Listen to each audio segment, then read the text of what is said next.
Mga kasama, sa ibang balita naman, ang Department of Migrant Workers Undersecretary Bernard Olalia kinumpirma na rin may 3 Pinoy crew na namatay sa MV Eternity Sea matapos atakihin ng mga Houthi rebels. May follow-up niyan, Radyoman Joyce Zadra. Joyce. RMN Live Report! Kinumpirma ni Migrant Workers Undersecretary Bernard Olalia na sa 3 po sa mga Pinoy na sakay ng MV Eternity Sea na inatake ng Houthi rebels sa Yemen ang namatay. Ayon kay Olalia, nakausap na rin nila ang pamilya ng 3 nasawing Pinoy seafarers. Sinabi ni Olalia na kanila na rin bine-verify ang ulat na posibleng na rescue ang 14 pang Pinoy crew ng MV Eternity Sea. Ito ay dahil sa may mga crewan niya na tumalon bago pa matuluyang lumubog ang nasabing barko.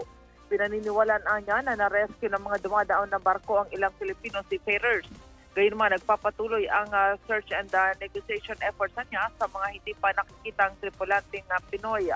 Kinumpirma rin ni Olalia na kasalukuyan ang naglalayag patungo sa hindi mo na tinukoy na lugar ang 5 Pinoy seafarers na na-rescue at inaabangan na sila ng migrant workers officers doon. Inaayos na rin niya ang repatriation ng 5 na-rescue na Pinoy.